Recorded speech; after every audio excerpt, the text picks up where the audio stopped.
Marketing, public relations, advertising and marketing communications are some of the most important disciplines within a company. Let's learn more about them.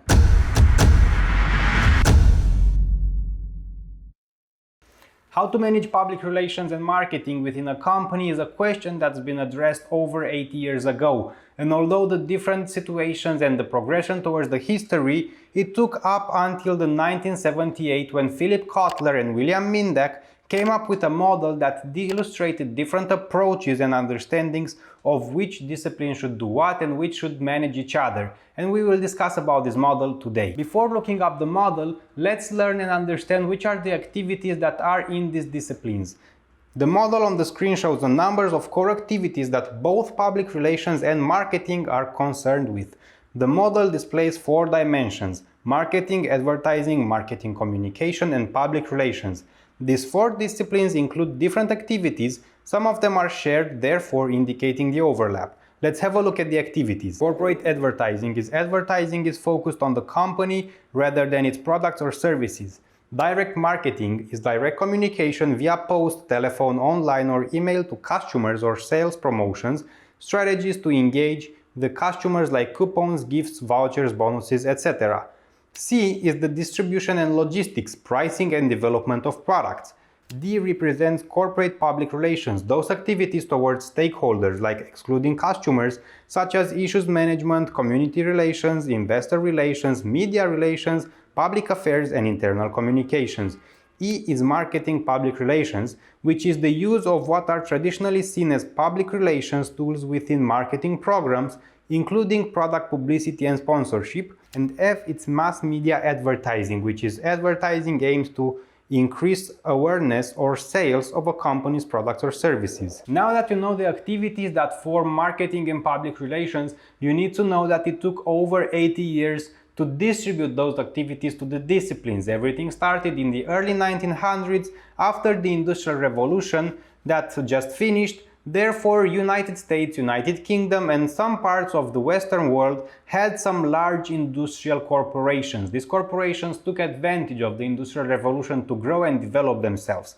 Back in those days, there was no clear distinction between marketing, public relations, communications.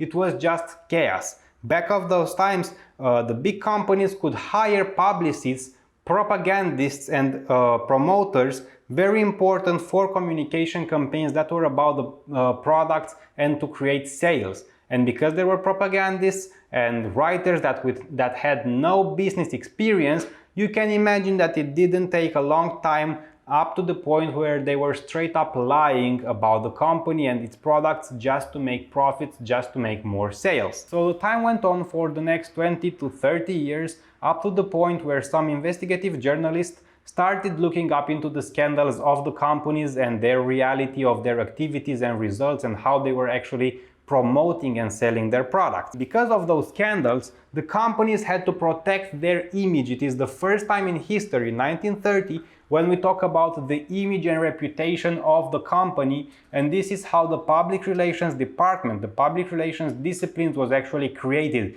Before, the writers, publicists, journalists and propagandists were hired only on special jobs for communication, which was about the products. But now, after the 1930s, companies actually started hiring in-house practitioners of communications to create and defend the image of the company. It is the first time when we talk about the image of the company. There is a video I created about the history of the corporate communications, how it developed and how it progressed, the triggers that determined the integration of marketing and public relations in the same department. You can watch it here or maybe here, or in the links down in the description. We jump in time over 50 years up to 1978, where Philip Kotler and William Mindak developed the first ever model describing the relationships marketing and public relations have. And let's look at this model, how to manage public relations and marketing in your company. Looking at the diagram, you can understand that you can use any model that suits your company the best for managing the public relations and marketing within your company. But because the creators of it suggested that these two disciplines should be integrated in the same department, we will start detailing the model C.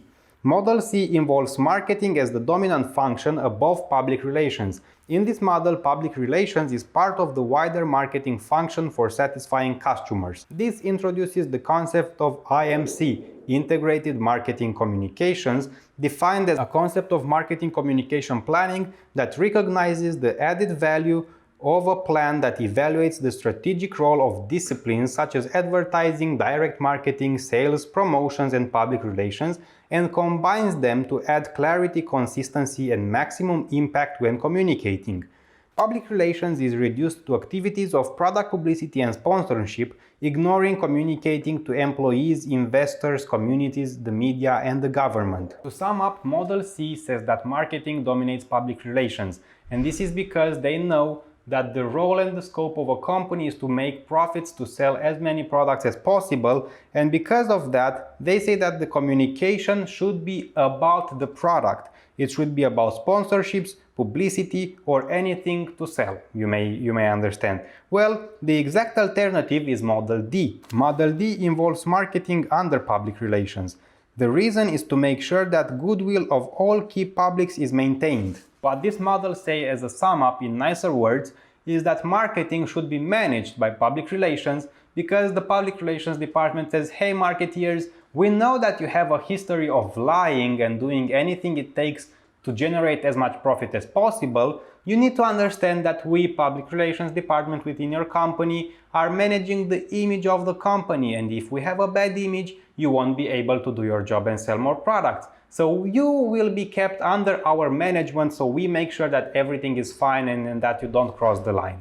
This is Model D, and this is why public relations manages marketing. In nicer words, marketing role is to satisfy customers only as a part of a wider public relations effort to satisfy multiple publics and stakeholders of an organization.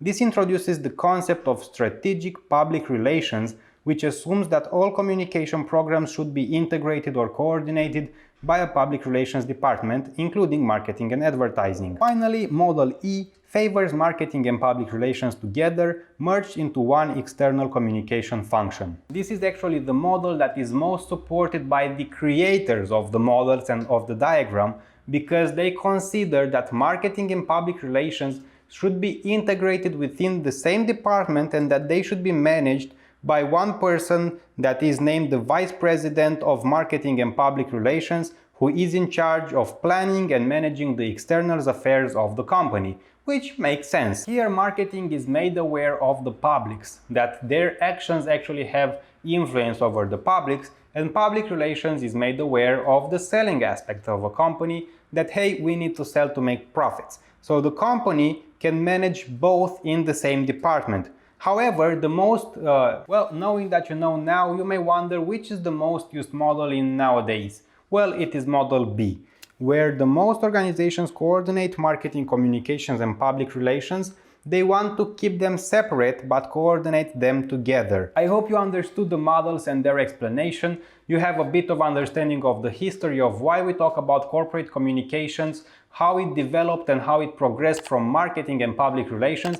If you want to learn more about that, there are videos in the description below and you can check them for free. Also, if you own your own company and if you want to create your own business plan and you're here to understand how you should create a strategy for communicating and a marketing strategy for your company, well, I already created it for you. In the links down below in the description, there is a manual that I created that explains how you can create step-by-step clearly a business plan with both a marketing strategy and a communication strategy that you can personalize for your company. Feel free to check it down in the description below. Also, I run on a lot of coffee to create these videos, for the research, for filming and for editing the video. So if you want to support me, you can buy me a coffee. The link is down in the description below. Thank you for watching. Like the video, subscribe to the channel and leave a comment down below in the comment section because it helps me with the algorithm. Check out the other videos on the channel. I will see you at the next one.